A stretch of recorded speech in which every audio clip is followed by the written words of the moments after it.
ज्यावेळेस इंजिनिअरिंग प्रवेश प्रक्रियेमध्ये विद्यार्थ्यांना सहभाग घ्यायचा असतो आणि त्या प्रवेश प्रक्रियेअंतर्गत कॉलेजची माहिती या ठिकाणी विद्यार्थी घेत असतात. त्यावेळेस एक नाही बरेच असे प्रश्न पडतात. मुळात बऱ्याच विद्यार्थ्यांना काही वेळेस पाहिलं असतं आपल्याला कमी मार्क्स असतात. या कमी मार्क्सनुसार विद्यार्थी महाराष्ट्रातील टॉप मधल्या टॉप कॉलेजला ऍडमिशन कसं मिळवता येईल याचा प्रयत्न करत असतात. मग या टॉप कॉलेजचा विचार करत असताना त्याच्यामध्ये बरेच काही या ठिकाणी आपल्याला बायफर्गेशन करून कॉलेजेस असतात. त्यातला एक डिफरंट म्हणजे ऑटोनॉमस आणि नॉन ऑटोनॉमस म्हणजे काय?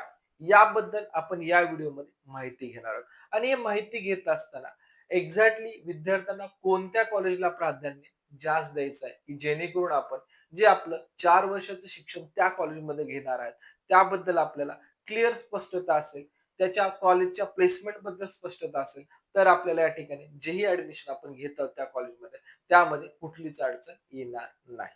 नमस्कार विद्यार्थी आणि पालक मित्रांनो, मी किशोर कारसेकर. तर या व्हिडिओमध्ये आपण या ऑटोनॉमस आणि नॉन ऑटोनॉमस बद्दल संपूर्ण माहिती घेऊया, की ज्यावेळेस आपल्या ऍडमिशनची वेळ येईल, तर कोणत्या कॉलेजला प्राधान्य द्यायचं याबद्दल आपल्याला क्लॅरिटी राहायला पाहिजे.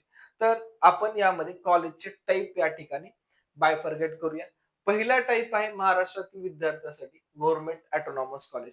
कारण विद्यार्थ्याला या ठिकाणी जे 90 मार्क्सच्या अबोव्ह आहे ते सर्वच विद्यार्थी पहिली प्रायोरिटी देतात गव्हर्नमेंट ऑटोनॉमस कॉलेजला. त्यानंतर युनिव्हर्सिटी डिपार्टमेंटला, त्यानंतर गव्हर्नमेंट कॉलेज, प्रायव्हेट ऑटोनॉमस आणि प्रायव्हेट कॉलेजला. एवढ्या कॅटेगरीमध्ये आपल्या सीईटी सेल किंवा आपल्या महाराष्ट्रातील इंजिनिअरिंग कॉलेजमध्ये या ठिकाणी वेगवेगळे आपल्याला टाइप्स पाहण्यात मिळतात. ठीक आहे, तर आपण इच अँड एव्हरी गोष्ट या ठिकाणी माहिती करून घेऊ आणि आपल्याला कोणत्या कॉलेजला प्राधान्य जास्त द्यायचंय ते देखील तुम्हाला या व्हिडिओमध्ये सांगून देणार आहे.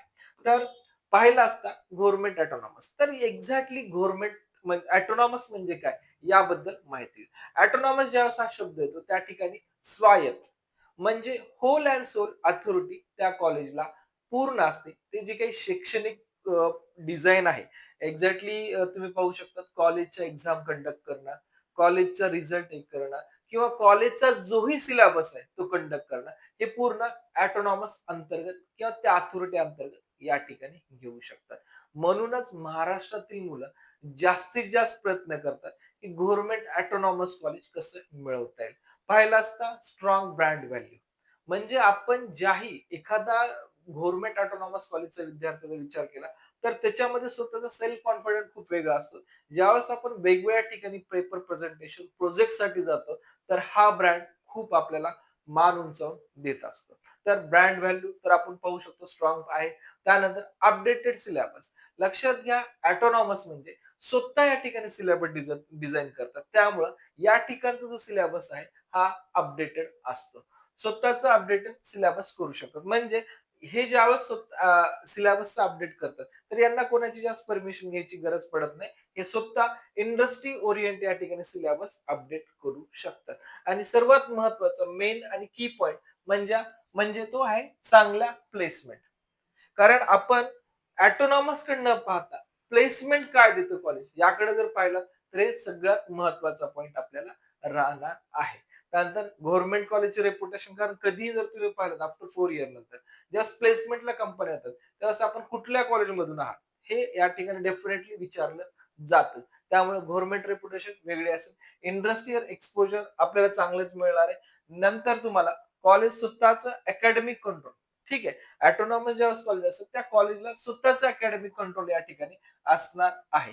आणि सर्वात महत्वाची गोष्ट ऑटोनॉमस मध्ये ऑटोनॉमस कॉलेज हे स्वतःच एक्झाम कंडक्ट करतात. हे सर्वात महत्वाचं आहे. सिलेबस स्वतःचाच आहे, स्वतःच एक्झाम कंडक्ट करतात आणि रिझल्ट सुद्धा या ठिकाणी स्वतःच डिस्प्ले करतात.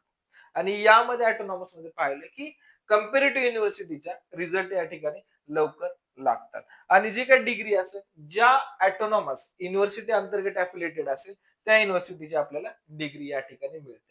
आता यामध्ये गव्हर्नमेंट ऑटोनॉमसचा जर विचार केला तर जे गव्हर्नमेंट ऑटोनॉमसची फीस आहे हे कम्पेरेटिव्ह खूप जास्त आपल्याला दिसून येईल. म्हणजे गव्हर्नमेंटच्या कम्पेरेटिव्ह या कॉलेजच्या फी स्ट्रक्चर्स मध्ये आपल्याला जास्त आपल्याला दिसून येईल. ओव्हरऑल फीसचा जर विचार केला असता आपल्या महाराष्ट्रातील जे काही कॉलेजेस आहेत लक्षात घ्या यामध्ये महाराष्ट्रातील गव्हर्नमेंट कॉलेजचा विचार केला, सीयूपी आहे, व्हीजीटी आहे, वालचंद आहे, अजून बरेच आहेत, एसपी कॉलेज वगैरे असे बरेच कॉलेजेस आहेत. या कॉलेजचा एकंदरीत फीसचा विचार केला, जनरल कॅटेगरीची 1,60,000च्या पुढूनच या ठिकाणी फीस आपल्याला दिसून येईल. या ठिकाणी कॅटेगरी अनुसार मी फी स्ट्रक्चर पुढील व्हिडिओमध्ये पण तुम्हाला देईल.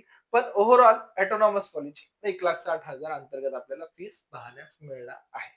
ठीक आहे. तर आतापर्यंत तुम्हाला जे मी माहिती दिली, हे दिली गव्हर्नमेंट ऑटोनॉमस बद्दल. आता आपण नेक्स्ट स्लाइड मध्ये पाहूया. जे आहे सर्वात महत्वाचं, तत्पूर्वी एक माहिती देईल. ज्याही विद्यार्थ्यांना आपल्याकडे पेड काउन्सिलिंग जॉईन करायचे आहे, अशा विद्यार्थ्यांसाठी स्क्रीनवरती तुम्हाला पॅकेज दिसत आहेत. त्या पॅकेजानुसार जे स्क्रीनवरती नंबर आहेत, या नंबरवरती कॉल करून आपण याची माहिती घेऊ शकता. सोबतच ज्या विद्यार्थ्यांना आपली हँडबुक हवी आहे, ज्यामध्ये पूर्ण जसं मी आता कॉलेजचं बायफर्गेशन केलं, त्या प्रकारे पूर्ण बायफर्गेटेड कॉलेजेस आहेत, कॉलेजचे कट ऑफ आहेत, पूर्ण फी स्ट्रक्चर बद्दल सुद्धा माहिती देण्यात आली आहे. ठीक आहे. आता यानंतर मेन आहे की युनिव्हर्सिटी डिपार्टमेंट. आता युनिव्हर्सिटी डिपार्टमेंट हा मी आधी का घेतला, याचं एक रिझन आहे. कारण महाराष्ट्रात असे काही कॉलेजेस आहेत की जे की एनआयटी कॉलेजला कम्पीट करणारे कॉलेज आहेत. त्यामुळे आपण सेकंड प्रायोरिटी देतो युनिव्हर्सिटी डिपार्टमेंटच्या कॉलेजला. त्यातलं एकच महाराष्ट्रातलं चांगलं कॉलेज आहे की जे की आपण पाहिलं असतं त्याची एनएफआर रँकिंग सुद्धा खूप चांगली आहे. युनिव्हर्सिटी डिपार्टमेंट म्हणजे काय, पहिल्यांदा आपण ते समजून घेऊया. कारण पाहिलं असता यामध्ये डायरेक्टली युनिव्हर्सिटीचं कंट्रोल किंवा युनिव्हर्सिटी अंतर्गत हे कॉलेज चालत असतात. म्हणजे याला काही एक्स्ट्रा कॉलेज अफिलिएशनची गरज नाही. ज्या युनिव्हर्सिटी कॅम्पस आहे त्या युनिव्हर्सिटी कॅम्पस मध्येच बहुधा हे कॉलेजेस या ठिकाणी रन असतात आणि त्याचं पूर्ण कंट्रोल त्या युनिव्हर्सिटीकडे असतात. काही डायरेक्ट युनिव्हर्सिटी अंतर्गत येतात, काही ऑटोनॉमी मध्ये पण येतात. म्हणजे स्वतः ते ऑटोनॉमी स्वतःच्या कॉलेजचे डिसिजन स्वतः पण घेणारे आहेतच कॉलेज. आता युनिव्हर्सिटी डिपार्टमेंटचे फायदे काय? Strong reputation. आता पाहिलं असतं आपलं मुंबईचं आयसीटी कॉलेज आहे. या कॉलेजची रेपुटेशन जर विचार केला, सीयूपी नंतर आपण आयसीटीला प्राधान्य जर दिलं तरी चालतं. फक्त फरक काय, की या युनिव्हर्सिटी डिपार्टमेंट अंतर्गत टेक ब्रांचेस नाहीये. बाकी food technology, chemical technology, petroleum, polymer अशा वेगवेगळ्या ब्रांचेस यामध्ये सहभागी आहेत. युनिव्हर्सिटी ब्रँड व्हॅल्यू मध्ये एक्सपिरियन्स फॅकल्टी, कारण जो आपण युनिव्हर्सिटी डिपार्टमेंट मध्ये जातो, या ठिकाणी टोटली गव्हर्नमेंट कडनं नियुक्त केलेले फॅकल्टी वर्ग असल्यामुळे हा पूर्ण एक्सपिरियन्स आपल्याला फॅकल्टी मिळतो, की जेणेकरून आपल्याला अकॅडमिक चेंज फॅकल्टी हा प्रॉब्लेम या ठिकाणी येणार नाही. आणि एक्सपिरियन्स आणि रिसर्च बेस्ड फॅकल्टी असल्यामुळे त्या ठिकाणी जे आपलं नॉलेज पण आहे ते बऱ्यापैकी जास्त आपल्याला मिळून जातं. त्यानंतर जर पाहिलं असतं प्लेसमेंट, प्लेसमेंटचा जर विचार केला तर या ठिकाणी बरीच चांगली प्लेसमेंट पण पाहायला मिळते. जसं गव्हर्नमेंट ऑटोनॉमस आहे, सेम या ठिकाणी प्लेसमेंट, कारण जेवढं चांगलं कॉलेज तेवढी प्लेसमेंट तुमची या ठिकाणी चांगली होते. आणि याचंही सेम आहे, result examination same like that आपलं गव्हर्नमेंट ऑटोनॉमस सारखं. ठीक आहे. आता यामध्ये कॉलेजचा जर विचार केला आपण, कॉलेजमध्ये जर विचार केला, सर्वात टॉपचं जे कॉलेज येतं आयसीटी मुंबई. ठीक आहे, की जर आपण युनिव्हर्सिटी डिपार्टमेंटचा विचार करत असाल आणि अदर टेक सोडून अदर ब्रांचला प्राधान्य देत असाल, तर या ठिकाणी सीयूपी आणि त्यानंतर आयसीटी हे दोन ब्रँड महाराष्ट्राचे कॉलेजेस आपले असणार आहेत. त्यानंतर बरेच कॉलेजेस आहेत, पण मी त्या कॉलेजेसला जास्त प्राधान्य देण्यापेक्षा जर हे आयसीटी मिळत असेल ठीक आहे, नसेल तर आपलं कोल्हापूरचं कॉलेज आहे डीओबी, त्यानंतर युनिव्हर्सिटी डिपार्टमेंटचं कॉलेज आहे आपलं जळगावचं, ते सुद्धा पाहू शकतात. नागपूरचं लक्ष्मीनारायण आहे ते सुद्धा पाहू शकतात. या कॉलेजचाही आपण विचार केला तरी चालू शकतो, ज्यांना नॉन टेक मध्ये या ठिकाणी करिअर करायचं आहे अशा विद्यार्थ्यांसाठी. नेक्स्ट आहे प्रायव्हेट ऑटोनॉमस. आतापर्यंत आपण गव्हर्नमेंट ऑटोनॉमस, युनिव्हर्सिटी डिपार्टमेंट पाहिलं. आता हा जो आपण पार्ट आहे हा प्रायव्हेट ऑटोनॉमस या ठिकाणी डिस्कशन करत आहे. लक्षात घ्या, जसं गव्हर्नमेंट ऑटोनॉमसची काही या ठिकाणी रेपुटेशन आहे, तसंच प्रायव्हेट ऑटोनॉमस मध्ये असे काही टॉपचे कॉलेजेस आहेत त्यांची रेपुटेशन खूप चांगली आहे. लाईक दॅट पीआयसीटी ऑटोनॉमसच आहे, बीआयटी ऑटोनॉमसच आहे, पीसीसी ऑटोनॉमस आहे, डीजे सांगवी ऑटोनॉमसच आहे. अशा या टॉप रेप्युटेड कॉलेजमध्ये सुद्धा आपलं ऍडमिशन झालं तर एक प्रकारे या ठिकाणी या कॉलेजची ब्रँड व्हॅल्यू कुठेतरी कन्सिडर करत असते. यामध्ये सुद्धा पाहिलं असतं same like government autonomous, updated syllabus, स्वतः या ठिकाणी डिझाईन करता सिलेबस. जो सिलेबस डिझाईन असतो तो सिलेबस इंडस्ट्री ओरिएंटेड सिलेबस असतो.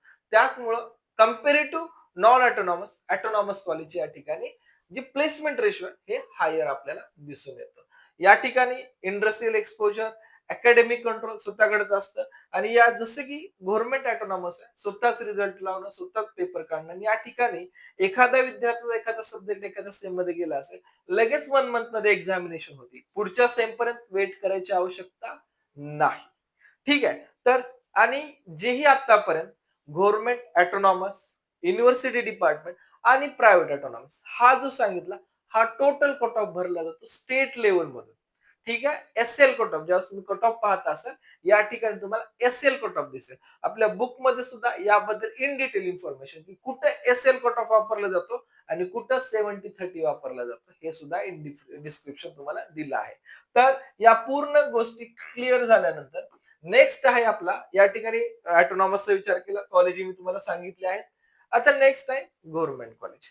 आता गव्हर्नमेंट कॉलेजचा या ठिकाणी विचार केला असता तर सर्वात महत्वाचं जो गव्हर्नमेंट कॉलेज ओनली जे महाराष्ट्रात ओनली गव्हर्नमेंट कॉलेज आहेत यामध्ये पहिला ड्रॉबॅक चालू होता आपल्याला 70-30 चा. म्हणजेच 70% सीट या जातात होम डिस्ट्रिक्टच्या स्टुडंट्सला म्हणजे होम युनिव्हर्सिटी स्टुडंट्सला. म्हणजे आपली 12वी ज्या डिस्ट्रिक्ट मधून झाली आणि त्या डिस्ट्रिक्टला संलग्न कुठली युनिव्हर्सिटी आहे अशा विद्यार्थ्यांना या ठिकाणी 70% जागा मिळतात आणि जे अदर डिस्ट्रिक्टचे विद्यार्थी आहेत यांना 30% जागा मिळतात. म्हणजे होम युनिव्हर्सिटी आणि अदर दॅन होम युनिव्हर्सिटी या ठिकाणी आपण कन्सिडर करतो. हा गव्हर्नमेंट कॉलेजचा पहिला ड्रॉबॅक या ठिकाणी दिसतो. भले एखादं गव्हर्नमेंट खूप टॉपचं कॉलेज आहे आणि त्या ठिकाणी जर पाहिला तर 70% त्या विद्यार्थ्याला जागा होमच्याच मिळतात. म्हणजे एखादा विद्यार्थी बाहेर जिल्ह्यातून तिथे जात असेल म्हणजे लातूर, सोलापूर, नांदेड या ठिकाणी नागपूर या ठिकाणच्या विद्यार्थ्याला जर पुणे आणि मुंबईला जायचं असेल तर त्या ठिकाणी जी गव्हर्नमेंट कॉलेज आहे या कॉलेजमध्ये किंवा प्रायव्हेट कॉलेज आहे या कॉलेजमध्ये जात असताना आपण 30% मध्ये जातो. त्यामुळे आपण कट ऑफ जर काढून पाहिला पुणे आणि मुंबई युनिव्हर्सिटीच्या प्रायव्हेट कॉलेजचे तर 70%चा कट ऑफ आणि 30%च्या कट ऑफ मध्ये मार्जिनल डिफरंट आपल्याला दिसून येतो. थोडा नाही मार्जिनल डिफरंट आपल्याला दिसून येतो. रिझन काय? कारण या 70 मध्ये तुम्हाला होम युनिव्हर्सिटी आणि ऑल कॅटेगरी डिवायडेशन होतं आणि या 30 मध्ये आपण पाहिलं असता ऑल स्टुडंट्स आणि त्यांच्या कॅटेगरी वाईज डिवायडेशन यामध्ये होत असतं. त्यामुळं कधी-कधी तुम्हाला एखाद्या पुण्यातल्या प्रायव्हेट कॉलेजचा कट ऑफ जर 30% काढला, हा कंपेअर टू खूप जास्त दिसतो आपल्याला. तर रिझन आहे की 70-30% आपल्या अजून इंजिनिअरिंग प्रोसेसमध्ये आहे. नेक्स्ट आहे आता याच्यामध्ये पाहिला असता दुसरा ड्रॉबॅक आहे गव्हर्नमेंट कॉलेजमध्ये युनिव्हर्सिटी सिलेबस फॉलो करणं. म्हणजे जोही युनिव्हर्सिटीने सिलेबस डिझाइन केलाय तो पूर्ण त्या सर्व कॉलेजसाठी या ठिकाणी हा सिलेबस आपला फॉलो केला जातो. नंतर युनिव्हर्सिटी एक्झामिनेशन. ज्या वेळेस युनिव्हर्सिटी एक्झाम कंडक्ट करते त्याच वेळेस या एक्झाम घेतल्या जात असतात. इन बिटवीन कॉलेज अथॉरिटीला स्वतःहून या ठिकाणी एक्झामिनेशन कंडक्ट करायची अथॉरिटी नाही. रिझल्ट प्रोसेस आता ह्याच्यामध्ये युनिव्हर्सिटी रिझल्ट देते आणि युनिव्हर्सिटी रिझल्ट देत असल्यामुळे युनिव्हर्सिटी काय एका कॉलेजचा देणार नाही. त्या युनिव्हर्सिटी अंतर्गत जेवढेही कॉलेजेस आहेत त्या तेवढ्या कॉलेजच्या स्टुडंट्सचा पेपर चेक करणे आणि त्यांचा रिझल्ट देणं त्याच्यासाठी या ठिकाणी अवलंबून राहावं लागतं. त्याच्यासाठी खूप लेट होतं. आता युनिव्हर्सिटीची डिग्री ठीक आहे याच्यामध्ये तेवढं काही प्रॉब्लेम नाही पण प्लेसमेंट क्वालिटीवर डिपेंड. लक्षात घ्या ज्यावेळेस प्लेसमेंट हा पार्ट होतो जर खरंच कॉलेज प्रायव्हेट चांगलं असेल तरच आपल्याला चांगली प्लेसमेंट मिळते अन्यथा मिळत नाही. त्याच्यामुळं या ठिकाणी कॉलेजचा विचार करताना किंवा कॉलेज निवडताना खूप विचारपूर्वक घेणं गरजेचं आहे. कारण पुढे चालून ज्यावेळेस आपण इंजिनिअरिंग संपते त्यावेळेस जर आपल्या हातात प्लेसमेंटच मिळत नसेल तर अशा कॉलेजला घेण्यात ऍडमिशन काही अर्थ नाही.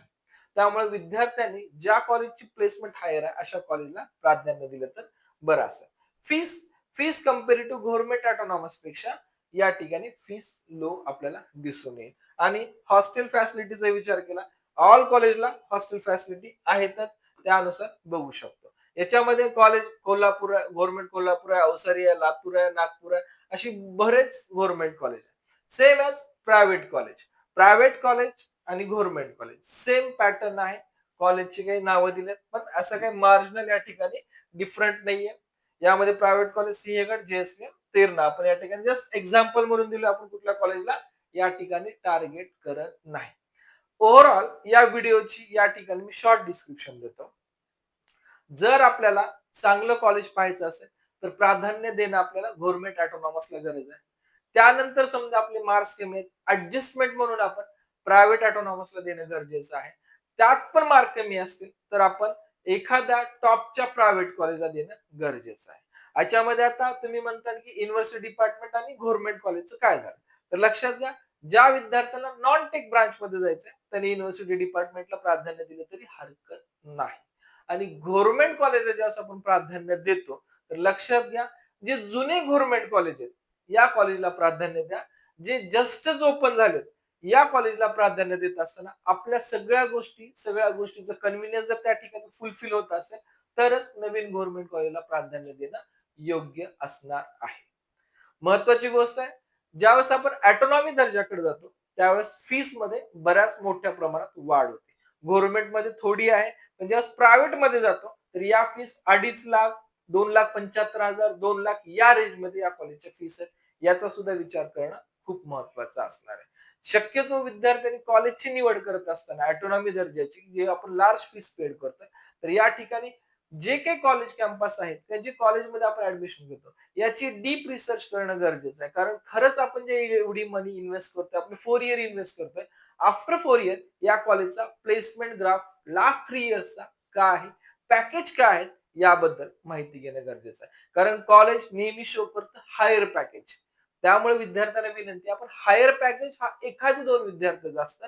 आपण ॲव्हरेज पॅकेज किती आहे, या गोष्टी फोकस करणं खूप गरजेचं आहे. आणि या लहान मधल्या लहान गोष्टी, जसं मी आता तुम्हाला सांगत आहे, या लहान मधल्या लहान गोष्टी आपण आपल्या पर्सनल काउन्सिलिंग मध्ये विद्यार्थ्याला सांगून मगच त्या विद्यार्थ्याची चॉईस फिलिंग करतो, की जेणेकरून विद्यार्थी या ठिकाणी समाधान राहतो आणि पॅरेंट्स सुद्धा समाधानी राहतात. कारण आपल्याला आपल्या मार्कानुसार या ठिकाणी जे कॉलेज मिळाले, त्याच्यामध्ये विद्यार्थी पालकाचं 100% समाधान राहतं.